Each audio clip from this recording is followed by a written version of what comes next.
If we cannot keep the ring from him, only two choices remain.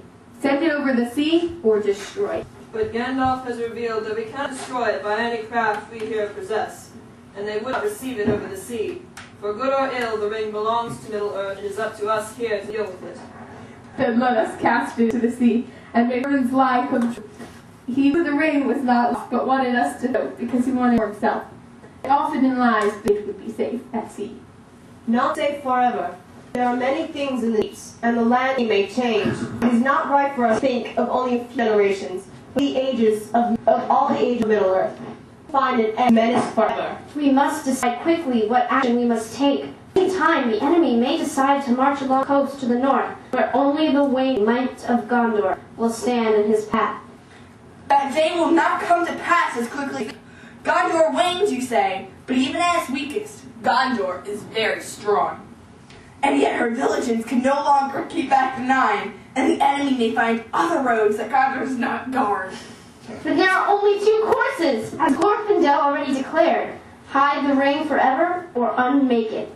Both beyond our power. Who will solve this riddle for us? None here can do so. At least no one can tell what will come to pass if we choose either path. But I see now what we must do. We must take unforeseen. We must peril. We must bring the ring to the fire. I don't understand. Saruman's a traitor, but did he not have a bit of wisdom? We hold the weapon of the enemy in our hand. Let us use it against him. In the ring, forth to victory. Alas, no, we cannot use the ruling ring. It was made by Sauron and is completely evil. Its strength there is too great for any of us to will. The big desire for it corrupts the heart. It is a danger even to the wise, for nothing is at the beginning. Even Sauron was not so. I fear to take him to hide it. I will not take him to wield it. No, nor I. So be it. Then in Gondor, we must ready what weapons we have, as the wise ones guards the ring. Maybe the sword that was broken will stem the tide.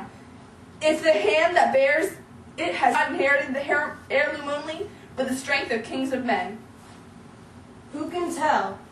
But we will put it to the test one day. May that day not be far off, for though we do not ask for aid, we need it. It would be a comfort to know others fight, for also for what any means they have. Then be comforted, for there are many other lands and that you know not, because they are hidden from you.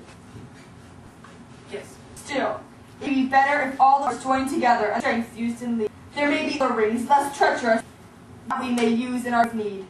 One of the reasons saved the minds of Moria was in hopes of finding the ring of Thror, who perished in Moria. Thror will find no Moria. Thror passed the ring on to his son Thrain, but Thrain never passed it on to Thorin. It was taken from Thrain in the dungeons of Dol Guldur. I came too late. Ah, alas. But what of the three rings of the elves? Do not the elves lords keep?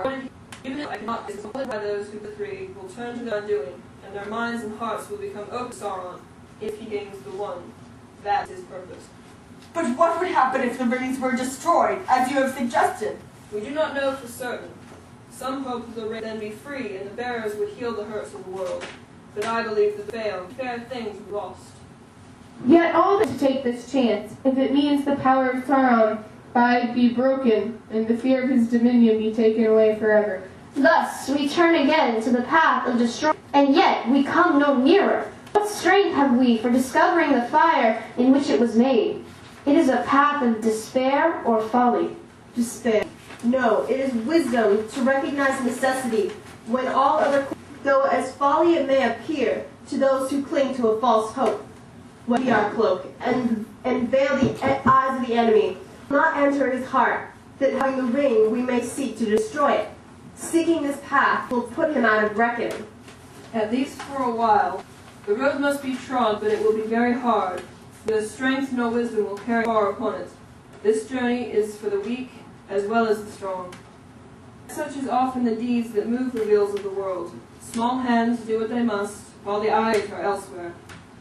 Very well, Master Elrond. Say no more. It's plain enough who you're pointing at. Bilbo the silly hobbit started this mess, so Bilbo will finish it for himself. I was quite happy here and just finished my book. It had a good ending too. But I will have to wait and add a few more chapters first. If I live through this adventure, will I start? Of course, Bilbo. If you had really started this affair, then you would be expected to finish it. But starting it is too large a claim for anyone. You played the part of a hero at one point in the story. You make a valiant work, but one beyond your strength. If you need advice any longer, I should say, finish your book and leave the ending unaltered. Your part is finished, except maybe as a recorder. Be prepared to write a school when they come back. I have never heard you to give me pleasant advice before, Gandalf. As all your pleasant advice has proved good, I shouldn't wonder if this advice be bad. Still, I doubt I have the strength or the luck to do this for me any longer. But, who do you mean by they? The messengers sent with the ring. Exactly. But who are they to be? It seems to me that this is the only purpose of the council. Elves may thrive on speech and dwarves endure great weariness. But I am just a poor old hobbit. I miss my noon meal. Can you think of some names now? Or put it off until after? Ding, ding, dong, ding, dong, dong, ding, dong, ding, dong, ding, dong, ding, dong, ding, dong, ding, dong, ding, dong, ding, dong. I will take the ring, though I do not know the way. I think that this task is appointed to you, Frodo, and if you can't find a way, then no one can. This is the hour of the Shire folk, when they rise from their fields to shake the towers and councils of the great. Who of the wise could have foreseen it? But it is a heavy burden, so heavy that no one can another. I do not lay it on you, but if you accept it free, then I say you have made the right choice, and if the great elf friends of old were seated together, you should be seated among them. But you won't be sending him alone, surely, Master. No, indeed. You at least will go with him. It is hardly possible to separate you from him, even when he is summoned to a secret council and you are not.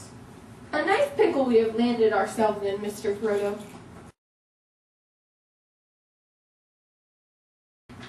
The company will be 9, the 9 of the Fellowship against the 9 riders who are evil. With you and Sam, Gandalf will go, because this will be his great and perhaps last task.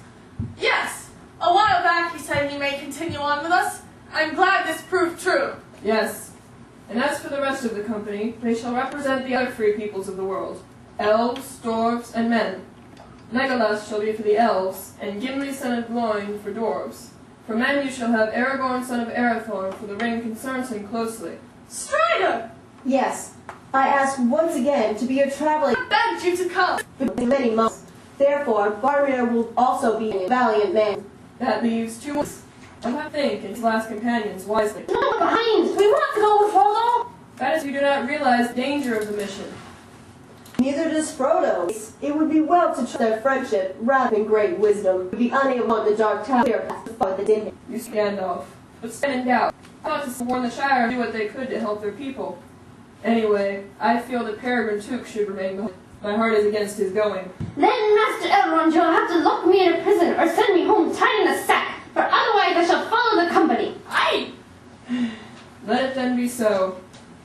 You will go. Now the tale of 9 is filled. In 7 days the Fellowship will depart.